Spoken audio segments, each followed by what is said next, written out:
നമസ്തേ, കേരള രാഷ്ട്രീയത്തിലേക്ക് സ്വാഗതം. പണ്ടുകാലങ്ങളിൽ രാഷ്ട്രീയ പാർട്ടികൾ സ്ഥാനാർത്ഥികളെ നിർണയിക്കുന്നത് സ്ഥാനാർത്ഥികളുടെ മണ്ഡലത്തിലെ പ്രവർത്തന പാരമ്പര്യവും പാർട്ടിയിലെ പ്രവർത്തന പാരമ്പര്യവും ഒക്കെ പരിഗണിച്ചിട്ടായിരുന്നു. പ്രാദേശിക നേതൃത്വത്തിന്റെ ശുപാർശ അനുസരിച്ച് മികച്ച പ്രവർത്തനം കാഴ്ചവെച്ചവരുടെ ലിസ്റ്റ് തയ്യാറാക്കുകയും അത് മേൽഘടകങ്ങളിൽ ചർച്ചയ്ക്ക് വെച്ച് ഏറ്റവും അനുയോജ്യമായ ഒരു വ്യക്തിയെ സ്ഥാനാർത്ഥിയായി തീരുമാനിക്കുകയുമാണ് ചെയ്തിരുന്നത്. പാർട്ടികളുടെ സംഘടിത സ്വഭാവം മാറുകയും വ്യക്തി കേന്ദ്രീകൃതമാവുകയും ചെയ്തപ്പോൾ അവരവരുടെ ഇഷ്ടക്കാരെ ഓരോരുത്തരുടെയും ജനകീയത പരിഗണിക്കാതെ തന്നെ തീരുമാനിക്കാൻ തുടങ്ങി. ഇങ്ങനെ വന്നപ്പോൾ അർഹതപ്പെട്ട ഒരുപാട് ആളുകൾക്ക് അംഗീകാരം ലഭിക്കാതെ പോയിട്ടുണ്ട്. ഇതിന്റെ ചുവട് പിടിച്ചാണ് പാർട്ടികളിൽ ഗ്രൂപ്പിസം ശക്തമായി തുടങ്ങിയത്. ഇന്ന് ചാനലുകളുടെയും അതിനേക്കാൾ ശക്തമായ സോഷ്യൽ മീഡിയകളുടെയും സ്വാധീനത്തിൽ ഏതൊരു പാർട്ടിയിലും സ്ഥാനാർത്ഥികളെ നിർണയിക്കുന്നത് ആ പാർട്ടിയിലെ നേതൃത്വമോ പ്രാദേശിക ഘടകമോ സ്ഥാനാർത്ഥികൾ ആകാൻ പോകുന്നവരുടെ പ്രവർത്തന പാരമ്പര്യമോ സാമൂഹിക സ്വകാര്യതയോ മെരിറ്റോ ഒന്നുമല്ല. ഏതൊരു പാർട്ടിയിലും ആര് സ്ഥാനാർത്ഥിയാകണം എന്ന് തീരുമാനിക്കുന്നത് ചാനലുകളും സോഷ്യൽ മീഡിയയുമാണ്.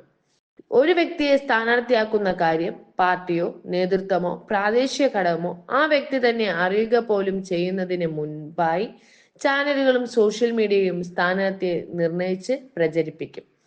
യഥാർത്ഥ ജനഹിതമോ പാർട്ടിയുടെ തീരുമാനങ്ങളോ ഒന്നും തന്നെ സോഷ്യൽ മീഡിയയ്ക്ക് ബാധകമല്ലാത്ത വിധമാണ് ഇപ്പോൾ കേരളത്തിലെ ഓരോ മണ്ഡലത്തിലും സ്ഥാനാർത്ഥികളെ തീരുമാനിച്ച് സോഷ്യൽ മീഡിയ പ്രഖ്യാപിക്കുന്നത്. ഈ പറഞ്ഞ കാര്യത്തിന് ഏറ്റവും വലിയ ഉദാഹരണമാണ് നടൻ പ്രേംകുമാറിനെ സ്ഥാനാർത്ഥിയായി തീരുമാനിച്ചുകൊണ്ട് വിവിധ സോഷ്യൽ മീഡിയകളിൽ നടത്തുന്ന പ്രചരണം. കേരള ചലച്ചിത്ര അക്കാദമിയുടെ ചെയർമാൻ സ്ഥാനത്ത് നിന്നും ആരോപണ വിധേയനായിട്ടോ രോഗബാധിതനായിട്ടോ ശ്രീ രഞ്ജിത്തിനെ ഒഴിവാക്കേണ്ടി വന്ന സാഹചര്യത്തിൽ പകരക്കാരനായി ഇടക്കാല ചെയർമാനായി നിയമിക്കപ്പെട്ട ആളാണ് ശ്രീ പ്രേംകുമാർ. കുറച്ചുനാൾ അദ്ദേഹം ആ പദവിയിൽ തുടർന്നു എങ്കിലും വളരെ അപ്രതീക്ഷിതമായി അദ്ദേഹത്തെ ആ പദവിയിൽ നിന്ന് നീക്കം ചെയ്തു. പ്രേംകുമാർ അറിയുക പോലും ചെയ്യാതെയാണ് അദ്ദേഹത്തെ നീക്കം ചെയ്തത് എന്നാണ് അറിയുന്നത്. ഇടതുപക്ഷ സർക്കാരിന്റെ തീരുമാന പ്രകാരമാണ് ശ്രീ പ്രേംകുമാർ നിയമിക്കപ്പെട്ടതും സ്ഥാനഭ്രഷ്ടനാകപ്പെട്ടതും.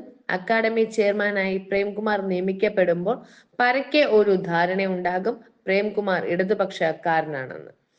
അപമാനിക്കും വിധം ഇടതുപക്ഷ സർക്കാർ അദ്ദേഹത്തെ സ്ഥാനഭ്രഷ്ടനാക്കുമ്പോൾ സ്വാഭാവികമായി അദ്ദേഹത്തിന് അപമാനവും വേദനയും അനുഭവപ്പെട്ടേക്കാം. ഈ സാഹചര്യം രാഷ്ട്രീയമായി മുതലെടുക്കാൻ കോൺഗ്രസ് പാർട്ടി തീരുമാനിക്കുകയും ചെയ്യും. കാരണം അത് അവരുടെ വളർച്ചയുടെ കാര്യമാണ്. കോൺഗ്രസ് പാർട്ടി നേതൃത്വം പ്രേംകുമാറിനെ കണ്ടിരിക്കാം, പ്രേംകുമാർ കോൺഗ്രസ് നേതൃത്വത്തെ സമീപിച്ചിരിക്കാം, പ്രേംകുമാർ കോൺഗ്രസ് പാർട്ടിയിൽ ചേർന്ന തീരുമാനം ചിലപ്പോൾ ഉണ്ടായിരിക്കാം. എന്നാൽ ശ്രീ പ്രേംകുമാറിനെ ഏതെങ്കിലും തരത്തിലുള്ള നിയമസഭാ സ്ഥാനാർത്ഥിത്വം കോൺഗ്രസ് പാർട്ടി വാഗ്ദാനം ചെയ്തതായി അറിവിലില്ല. ഒരു പക്ഷേ UDFന്റെ സ്റ്റാർ ക്യാമ്പയിനറായി പ്രേംകുമാർ പ്രവർത്തിച്ചേക്കാം. എന്നാൽ അദ്ദേഹത്തെ ഇടതുപക്ഷ പാളയത്തിൽ തന്നെ ഉറപ്പിച്ചു നിർത്താൻ ഇടതുപക്ഷത്തിന്റെ ഉന്നത തലങ്ങളിൽ നിന്നും പ്രവർത്തനം ആരംഭിച്ചിട്ടുണ്ട്. വസ്തുതകൾ ഇങ്ങനെ ഇരിക്കവെയാണ് ശ്രീ പ്രേംകുമാറിനെ കോൺഗ്രസ് പാർട്ടിയുടെ നിയമസഭാ സ്ഥാനാർത്ഥിയാക്കിക്കൊണ്ട് പല ചാനലുകളും സോഷ്യൽ മീഡിയകളും അവാസ്തവമായ വാർത്തകൾ പടച്ചുവിടുന്നത്. ഏതൊരു സത്യസന്ധതയും ഇല്ലാത്ത വസ്തുതകളുടെ കണിക പോലും ഇല്ലാതെ അവർ പാവപ്പെട്ട ശ്രീ പ്രേംകുമാറിനെ പല മണ്ഡലങ്ങളുടെയും സ്ഥാനാർത്ഥിയാക്കുന്നു. ഇനി കോൺഗ്രസ് പാർട്ടി ജയിച്ചു വന്നാൽ ഒരുപക്ഷെ മുഖ്യമന്ത്രി സ്ഥാനാർത്ഥി ആയേക്കാം എന്ന തരത്തിലുള്ള അഭ്യൂഹങ്ങളും പ്രചരിച്ചു വരുന്നു. ഇവിടെ കഷ്ടത്തിലാകുന്നത് പാവം ശ്രീ പ്രേംകുമാറാണ്. നിഷ്കളങ്കനും സാധു വ്യക്തിത്വത്തിനുടമയുമാണ് ശ്രീ പ്രേംകുമാർ. ചലച്ചിത്ര മേഖലകളിൽ തന്നെ മെയ്വഴക്കങ്ങൾ സ്വായത്തമാക്കാനോ സ്വന്തമായ പ്രവർത്തന പാടവം തെളിയിച്ചെടുക്കാനോ അദ്ദേഹത്തിന് നാളിതുവരെ കഴിഞ്ഞിട്ടില്ല.